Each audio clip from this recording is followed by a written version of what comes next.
Okay, we are here this week talking about social anxiety because it is something that is really close to both mine and Cherry's hearts, and something that can really make an effect across your life in so many different ways.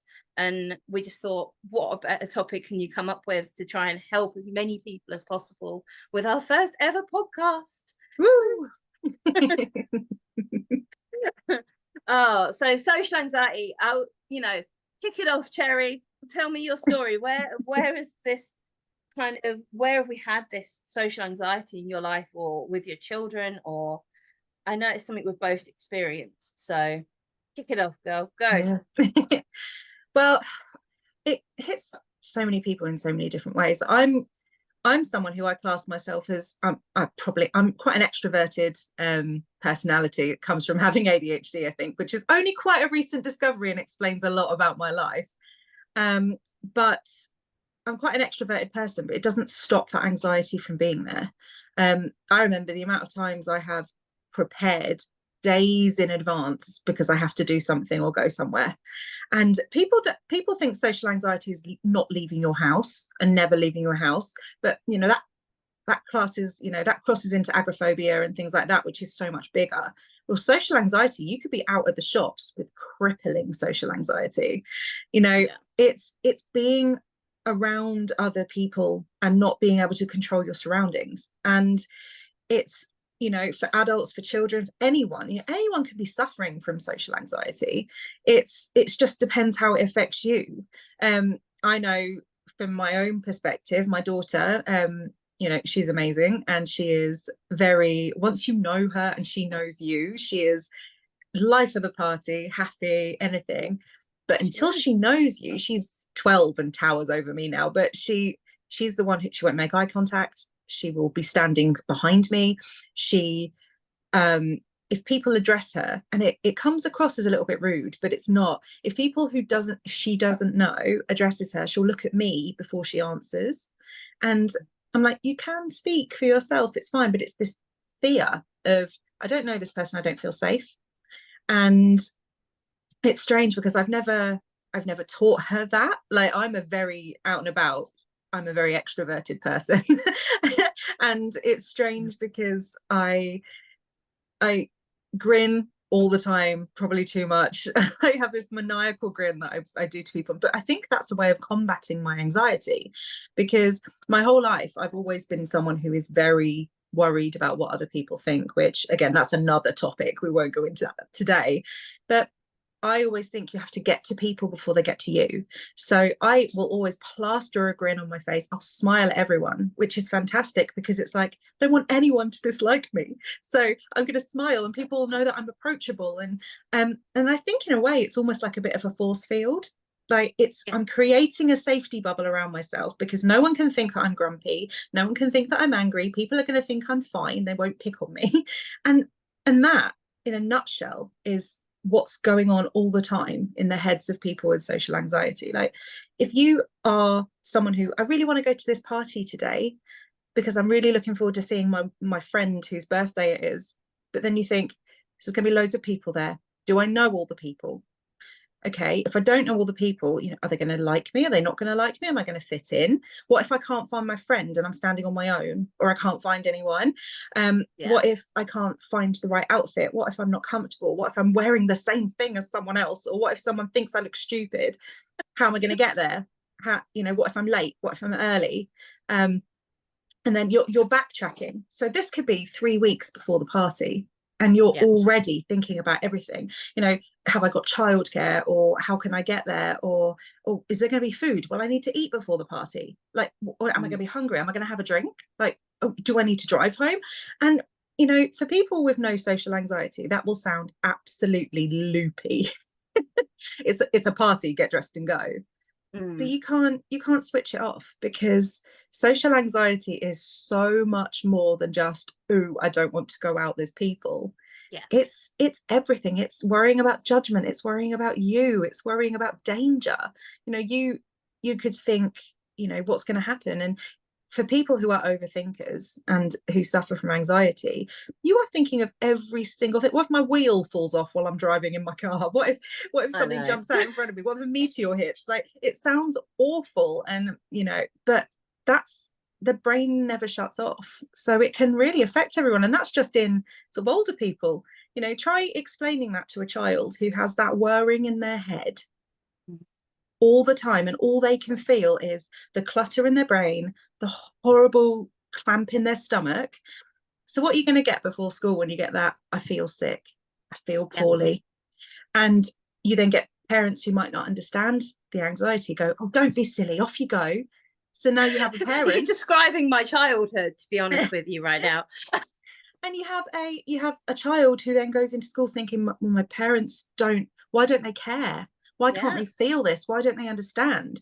Because they don't have the vocabulary at young ages to go, my head is swimming, I don't know what's coming, I don't know who's at school today, are people going to have an argument?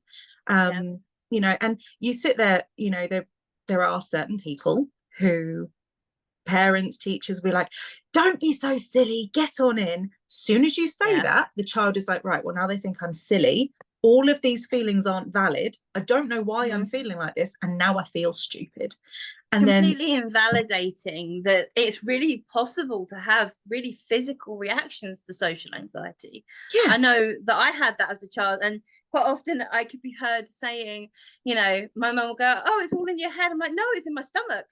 Because as a child, that's where it was this feeling really sick and nauseous, and having full-blown panic attacks when I didn't know what they were. And I think that that's why we're creating Dreamweavers, so children can start really understanding and having that access to resources that can help them explore and explain this. But in an everyday level, it's anxiety isn't just in their head. It is, in very big graphics, in their head. So the only reason it's in their head is because that's where their brain is. Like, it is there, but for a reason. Like, I say that to my daughter all the time. She's like, oh, what if it's just in my head? I was like, I'd be worried if it was anywhere else, because that's where you think from.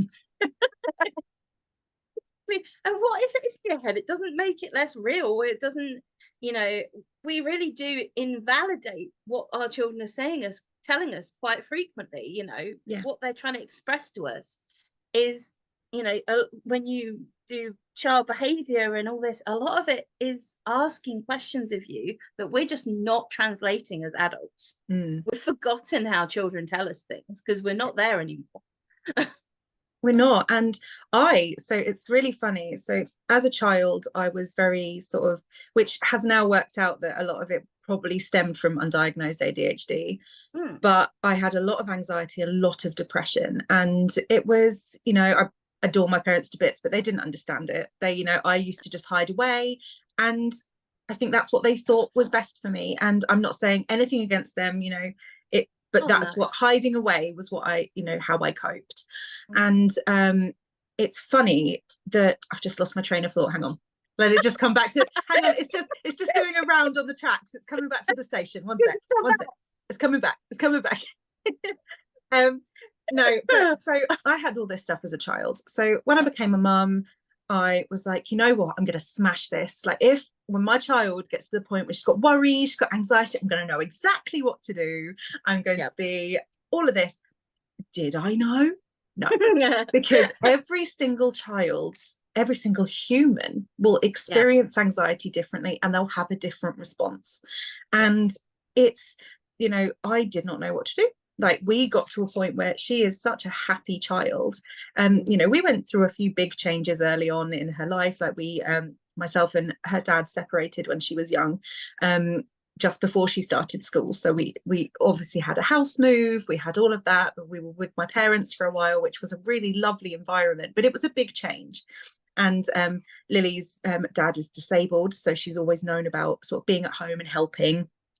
And she was a young carer from a very young age. And so you sort of start thinking about what's going on at home, going to school, but if I'm not at home, then who's going to help if someone needs help? So why should I be out? And we got to the point where she started school, she loved it, but then we hit one day and she wouldn't let me leave. She would scream. She would hold on to me. She wouldn't let me go. And I thought, God, it's just one bad day. And she was fine once she was in and calmed down. And we then had it solidly. And it got to the point where my mum had to take her to school. And it would start when she woke up in the morning. She would, the moment she opened her eyes, it wouldn't be her all morning, it was just screaming. And I don't want to go, I don't want to go. But she couldn't explain it. And it was the only way she could do it was anger. And coming from this little happy child, and I couldn't work it out. I couldn't talk to her because she couldn't vocalize what was happening. And I think this is why what we're doing with Dreamweavers is so important, because I truly believe sort of our generation, we went through all this. You feel your feelings and you hide them. You don't talk about them. You deal with it. You hate this term, but you man up, you get on with it. But it's not the case. I think that the thing that is vital at the moment is preventative measures. So what we are doing is we are putting the stepping stones in place early, from as early as we can, so they know that looking after your physical health is just as important as looking after your mental health. Because if we can say to a child, like if they are doing a little session every day in class about how are you feeling, how are you talking about it, even if they are perfectly fine, if they then get to 9 years old and they get some anxiety, they're not going to go, oh God, what is this? They're going to go, hang on a sec, my whole life I've talked about talking about my emotions, I've learned about it. It's going to be so natural to say, excuse me, or mum or teacher or whatever, this is how I'm feeling, can I use some of the techniques, or can you tell me which I can use? Because then you think about it, if people start even doing the tiniest bit. I said so to someone the other day, they do reading every morning in schools for say 10 minutes. Reading's great, but they have the whole of English. What if you did 10 minutes of mental health prep every day, just a worksheet each or something? You are then in 5-10 years time going to get teenagers who, when those raging hormones hit, when you get flooded with hormones, when those emotions hit, they're not being smacked in the face with the shovel of here's your health and mental health and all of this. It's God, these feel awful, but hang on, I have these tools. It's like we're giving them this toolbox that they don't have to use yet, but they've always got it. I'd prefer to have a prepared kid than a scared kid. I think that's the thing, is it's empowering people, isn't it? The social anxiety, one of the best ways we can work with social anxiety is by identifying what the hell's going to trip your switch. And what it is about each situation that trips that switch, because like personally going to a supermarket for me still trips my switch years later, because there's all the sensory input, there's all the people, there's all the unknown things that could happen, and that can be a really big trigger. But I know my triggers, so I can work with them. But if people don't recognize, if we're trained from a young age to recognize our triggers and how to work with them and how to breathe properly and learn to control our breath, and God, that alone will make such a difference. It's because your breathing tells your body what it's doing. So if you can notice that your breathing is speeding up and you can take control and slow it down, you're telling your body, we don't need to panic right now, we're good. It's we having those things in place is so important. And I think it works with, obviously social anxiety is different for everybody, and it also isn't the only part that of school refusal is a huge concept with so many different triggers and so many different reasons for that. It's not as simple as having identified a trigger. It's what's going on in the classroom, what's going on at home, what's gone on in the past, what's going, what pressure are they putting themselves. I could really rant all day about that one. That could go completely off track. But school is the child's first real, it's their first real like knowledge of social things. Like, if anything, even with homeschooled children, they're still going out and going to the library, meeting people, and this age learning is their first step into being social, being around other people, being around groups. And whether it's that sort of social or big big gatherings, you know, in a child's mind, their first memories of being around lots of people is in learning situations. So, you know, as you say, school refusal is a whole separate thing, but the anxiety and the social anxiety comes from that. You know, it doesn't have to just be that. You know, you could be happy all day long, but what if you don't like PE and it's sports day, and you know that all the parents are going to be there, they're all judging you, they're all watching you. You could be happy all the other days of the year, but that one day, that's when you get that knot in your stomach, you get the fear, you don't know how to process it. So that's why just having even the simple thing, if no one takes anything but breathing techniques, would be there, because you could have left children more in control of their breath, more in control of their heart rate, and being able to just go, okay, I'm taking a minute. You know, so much would be stopped if children would be able to say, you know what, I'm feeling really angry right now, just give me 2 minutes to breathe. And then the amount of arguments that would be stopped because of that. It sounds so simple, but it is that simple. Just one of those powerful ways. And it's not the only way. We can start by building confidence in our children, you know, building their self-esteem from a young age, and understanding who they are is also another way of really battling social anxiety, because social anxiety is based on this lack of self-confidence, and it's based on times where we've felt really undervalued and overwhelmed with that. And that's kind of where it comes from, is you know, it comes from a lot of negative areas in life, but when that's not the aim of the podcast. We're not digging into the negative areas it comes from, we're trying to find the way out of it. Absolutely. So, you know, starting to build up self-esteem and strengths, and really empowering children to know who they are, and building that resilience and making the space for that. I don't understand how this isn't as important as learning English.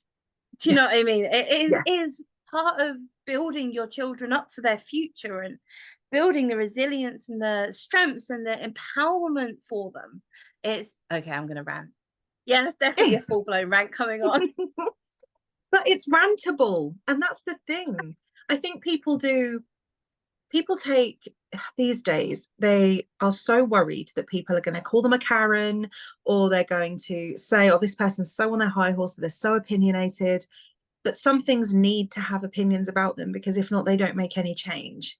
And you know, yes, obviously there's a limit. Like if you are like nose to nose with someone and really pushing your thing, don't do that. But it's true, like I completely agree. Like, yes, all the learning, and I know school budgets are so tight and they've got no time, but as I say, all you have to do is one switch. You know, it takes 5 minutes for a child to do an emotion worksheet each morning to address, so they can write down how you're feeling today. And even taking those 2 minutes just to think, okay, how am I actually feeling today? Am I fine? Like, or I'm a bit worried. You write that down, and it's then put it on paper. And if you get something from your head onto paper, it makes it real. And then if a child is bumbling along feeling, oh, I'm a bit worried about something, I'm carrying on, they're going to mask it. And the trouble is, what we need to do is we need to stop a generation of masking children, because then they become a fully costumed adult. Costumed adult, I love it. We don't need that. Like, things make sense to me in those weird and wonderful terms, but it's true. It's true, because you can't have a full conversation with a person who has hid their feelings their entire life, and then they don't know how to put them out there. They're worried, and then that spirals back into the social anxiety, because they are then worried that what they put across to the world isn't going to be valued. And what we need to do is, starting from day one, is a child going, yes, I might, you know, have this hobby, or someone might not like that, but that's fine. Like, we need people going out there going, that's your opinion, that's great, this is my opinion, that's great, and we can talk about that without having an argument. Or I can tell you my opinion without worrying I'm going to upset you. That's normal interaction, and it's something we lack. And I'm with you. I normally refer to it in a different way. I refer to it as kind of a chameleon effect. Oh yeah. Where because I had social anxiety as a child, I could kind of learn to slip into anywhere. So it is like a chameleon effect. So and then when you're an adult and you've had that, trying to find out who you are when you are so used to adjusting to everyone around you is ridiculously hard. Yeah. How do you know It's your like, own personality when you've worn a costume your entire life? When you've yeah. played a character your whole life to try and fit in? I hate those air quotes, but they're so true. When you've If spent anyone's your listening, our conversation is full of air quotes at points it here. really is, but it's true. If you've spent your entire life going, oh, I need to fit in with those people, they need to hit, how are they ever going to know what you like or what you are? Or that's when you have arguments. Like if you say, for example, are with someone in a relationship and you have tried to be what they need, and then you sort of sit there going, I'm really unhappy. Why am I unhappy? It's because I've not been myself. And then they have an argument going, who are you? Like, have you been lying this whole time? Like, who did I fall in love with? Because it's not that. And in the end, do you think they're rejecting you? They're not. They are confused because effectively you showed them a side of you that wasn't you. So Yeah. it's a big circle. Like, yes, it's preventative and protective, but how are you ever going to live a happy life if you're not living like yourself? And if we can start early on in school going, look, you might be a bit wonky, but everyone is. Enjoy who you are, be proud of who you are, and go out there and say, okay, you like Lego, I like Star Wars, we don't like the same thing, Yeah. but maybe we can find some Star Wars Lego and have some fun. Like, honestly, I And think it's not even just schools though, is it? It's having the resources and understanding at home as well. yeah, It's not just schools. We can start this at home. And kids already have way too much homework, in my opinion. I couldn't stand homework when I had my no, children in school or as a child myself. But why not make that a weekend task? yeah, Not even set by the school. Have parents learning so they can make it an everyday thing. And start your morning off with gratitude. And no, you yeah. don't have to get your children to write 3 things on a piece of paper. No child is going to stick to that. Believe me, it's not going to happen. But we can make these things fun. We can make them work for families, and we can make them work at home and at schools, and make them interactive. They do not have to be these structured self-help things that have been around that everyone is bored of. Yeah, And that's, get creative with it. Find out what works for you and how it works for your family. yeah, It's social anxiety isn't just at school, it is also at home. My children, when they were very little, God, if we went to somewhere like a restaurant or somewhere, my family is neurodivergent. It's they there's all different levels going on, and I have respect for them enough to not really kind of share the ins and outs of it. But they're 20 and 18 now. I have to kind of hold my boundaries there. But they really struggled at points, yeah, and they would struggle with different things, and we struggled with different methods to help them with those different things. And thankfully 15 years later now, things like loops are out there, and it's a lot more accessible than the great big green and orange ear defenders that my yeah, boys hated. yeah, But if we start looking at what's causing their social anxiety and finding ways for them to tell us or yeah, express what is hurting, because that's what it is. It's not them making it up. Something is hurting. yeah. Something is feeling wrong with them. And when they're young, they don't know how to tell us that. So it just gets really, really loud. It does, because for children, if your parents not understanding, they obviously can't hear you. Yeah, And obviously. yeah, they obviously can't hear you, so do it louder, do it bigger. Hmm. And I think we've learned that, as you say, children have so much that they need to do anyway, and so many pressures, and if you're forcing them to do other stuff, they're going to bounce back from it and not want to do it.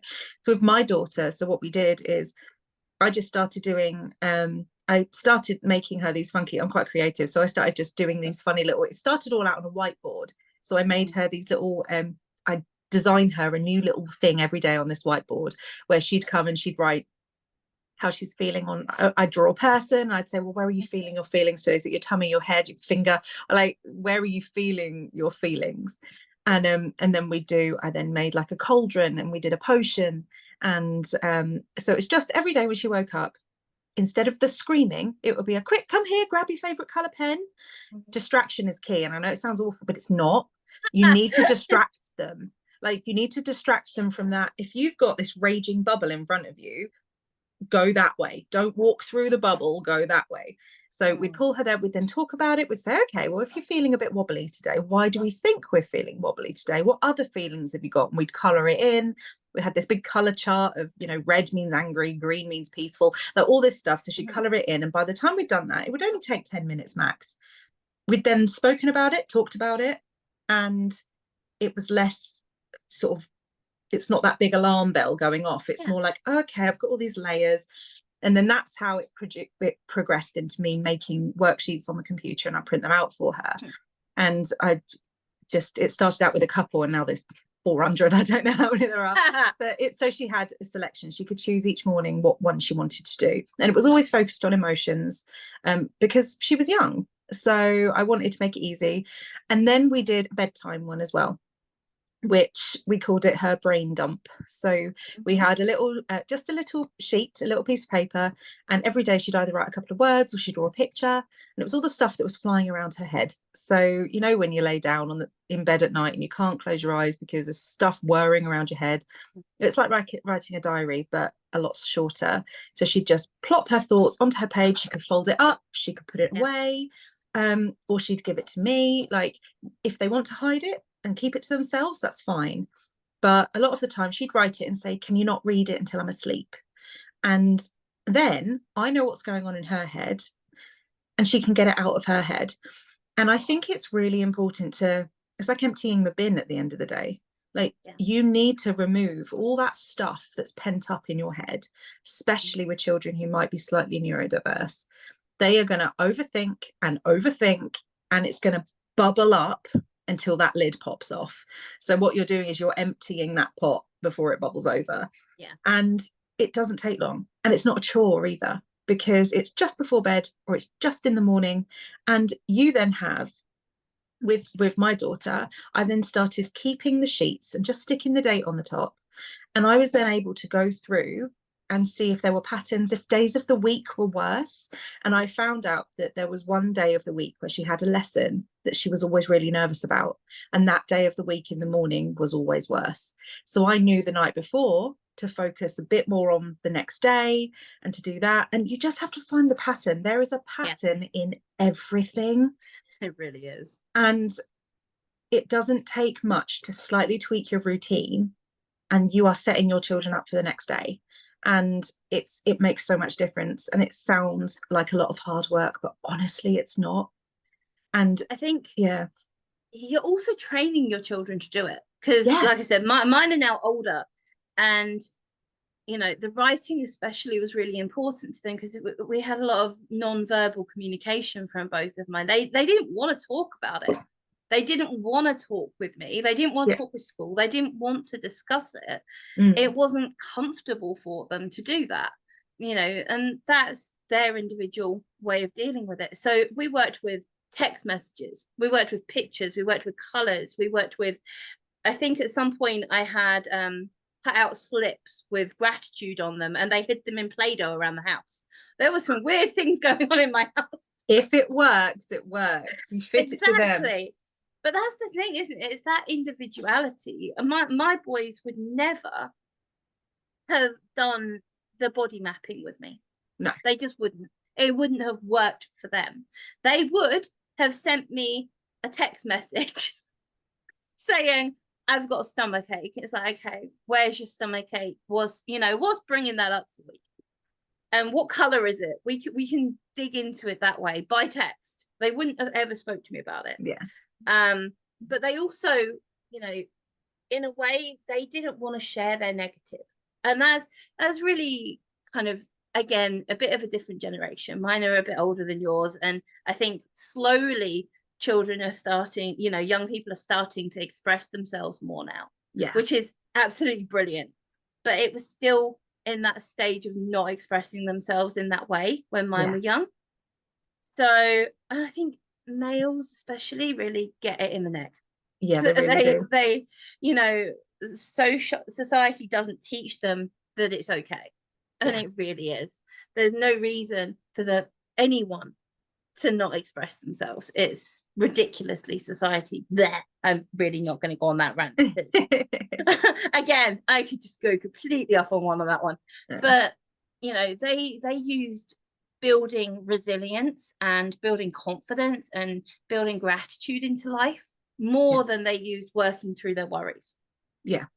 It's a very interesting thing to think about, how differently people can work with social anxiety.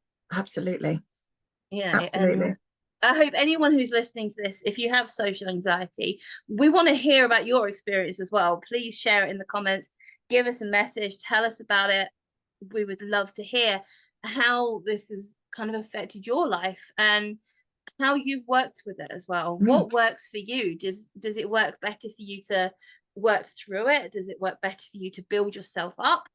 What's worked? Because the more people we have talking about this, the more chance we have of helping others and Yeah. letting everyone know what the hell helps in this world. Definitely. Any techniques, you know, if you found something that might be a little bit random, but it has worked for you, share it. There might be someone, anyone, you know, you never know who's scrolling and sees something and thinks, oh, that's different. I'll try that. You know, the main aim of this is we're not preaching, we are teaching. Oh dear. I know, these are coming out fast and thick today. No, it's, we are just sharing. That's what we're doing. We're sharing our experiences. As you said, yours is different from mine. It will be different from someone else. But if someone can pick up one little tip or one little thought and go on, Or, that's what we're here for. yeah, or just that they know that they're not the only one out there. Yeah, So they know that absolutely. social anxiety is huge and often so hidden. You know, like you and me both present quite confidently. But that's not reality in quite a few situations. You know, this is in itself a presentation, and it's a mask. Like you said, we've learned chameleon social anxiety. Absolutely. You know, personally, if you see me outside and I'm ignoring you, I'm not ignoring you. I have headphones in with very loud music.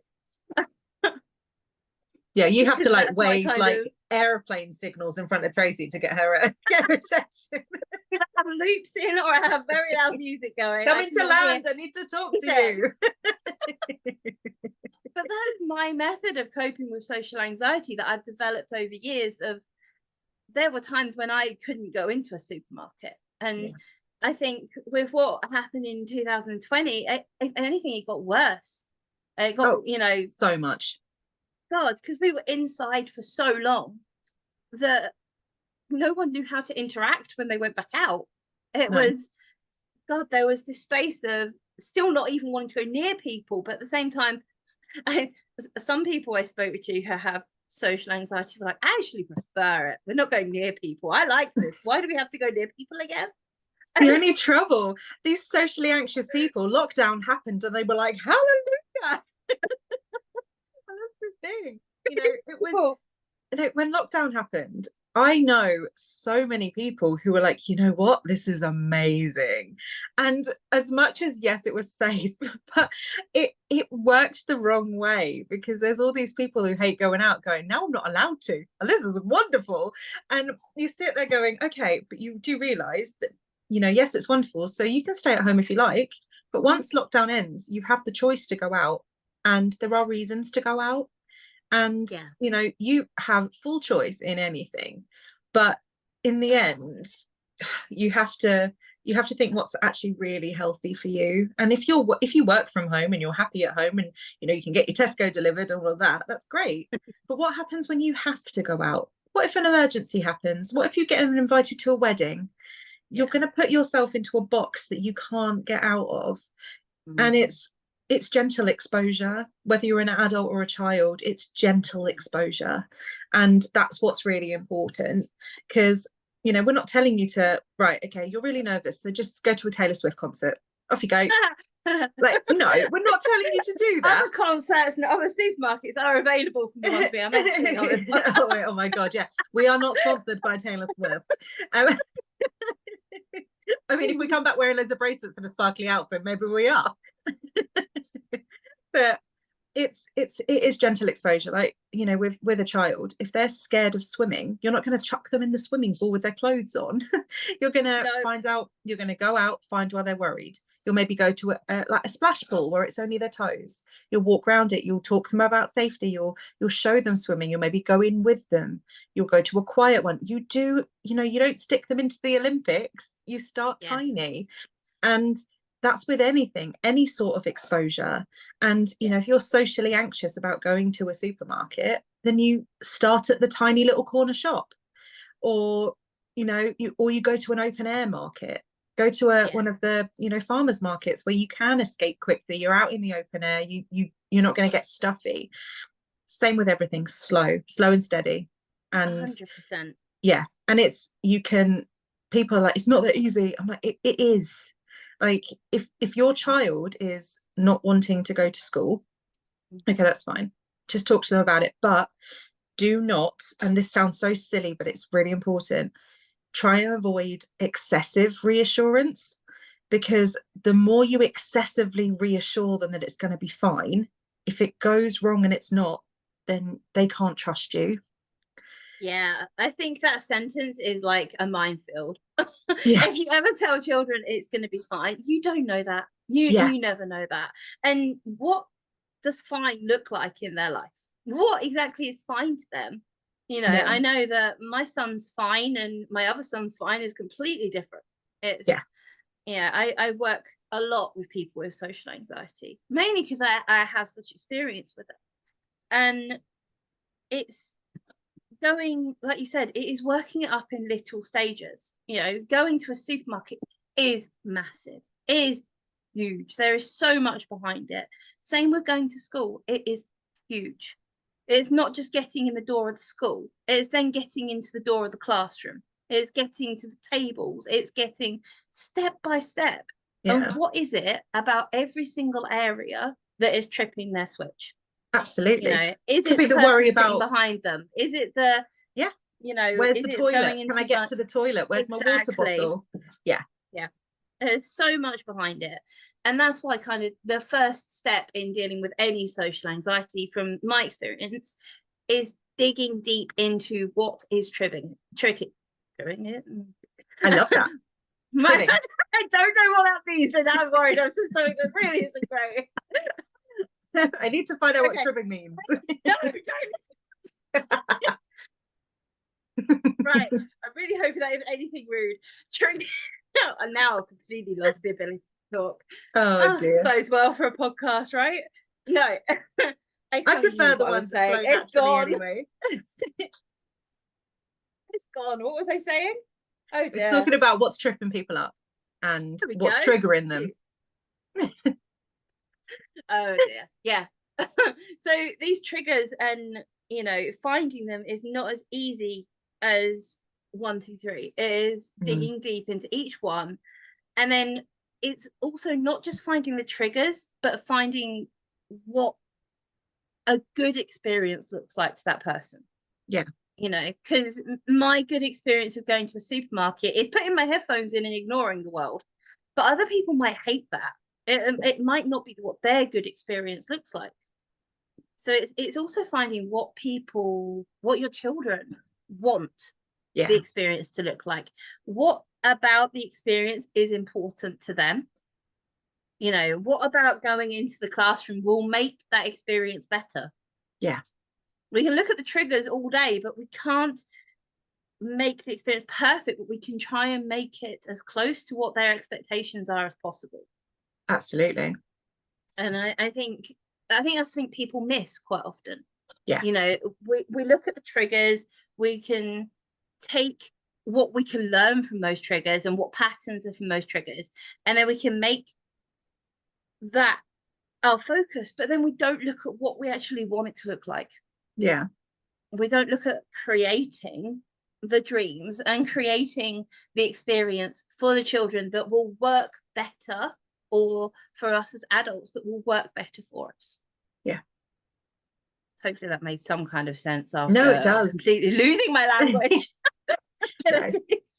No, it absolutely makes sense. No, I think what's important is social anxiety, any anxiety, but social anxiety especially, is so overwhelming. Yeah. And it's all encompassing, because you're thinking about it all the time. If you're not panicking about having to go out in the future, it's worrying about when you last went out and did you do something wrong, or did you get it right, or it's there all the time. And especially if you're a parent who has social anxiety and you have an anxious child, you're then trying to hide that in yourself so you don't show your child. But children are sponges.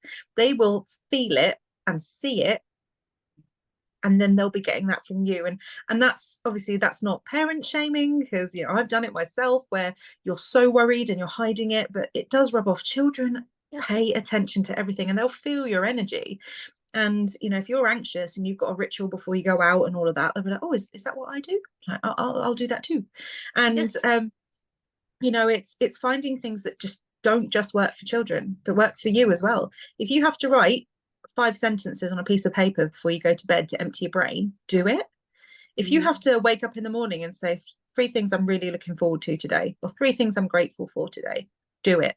Like, it's not silly. I'm not standing, I'm not saying to stand in front of the mirror and, talk to your own eyeballs and do stuff like that. If that works for you, if that works for you, do it. But we're not going, in depth. We're just saying, if you can write 1 thing that's positive about today before it starts, you're starting off on a good note. And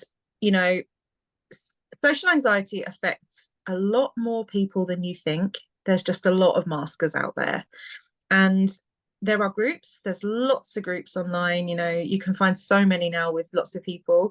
Obviously, we would love to have everyone join our Dreamweavers group, because it's going to be, our aim is to build such a community of people that just want children to have the best possible mental health start in life. And that's, the brass tacks of it is that we are people who have lived it. We are people who are trained in it, like Tracy. We're people who have just experienced it. We are parents, we are friends, we are adults-ish. Sometimes. And that's it. We will support everyone. We will always try and read whatever comments pop up. If there's something we can help you with, reach out, really do. Because if we don't have the answer, we can at least suggest something or point you in the right direction of where you can get some help. Because I think people realize you're not going to get laughed at for asking for help. Like, these days, I think we're quite lucky. Whereas 20 years ago, yes, it was odd because people hid it. But these days, there's such a mental health movement these days. I've just said these days so many much. You've said it like 4 times in a row. So sorry. You're on a roll. I'm one of these days, Rue. But we're just here to help, and that's really it. We want people to feel like the world is okay for them as well as it's okay for everyone else. It's a safe place. The world is a scary place, it is, but you can make it. It's your own experience. Your life is your own experience. And do you want to live it hidden in a ball, or would you like to experience it and have some fun and not have to worry about stuff so much? And we're not saying we can completely take it away, but we can say we might be able to make it a bit easier. With today, obviously, the topic of social anxiety, and we touched on agoraphobia being a very different topic, and school refusals, and we've dug into different things. If you need support in these areas, please reach out, seek professional help. If you don't know where to go, send us a message. Our business is trying to help you all, and that is what we want to do. So I hope you've enjoyed our first ever podcast. We were way too excited filming this. We've had to calm ourselves down, something chronic, to do this. But we really hope you enjoyed it, and that you'll subscribe, like, follow, click whatever button is in front of you so that you can join us again. And next time we will be going over a whole different topic. And we will see you all soon. Take care of yourselves. Bye.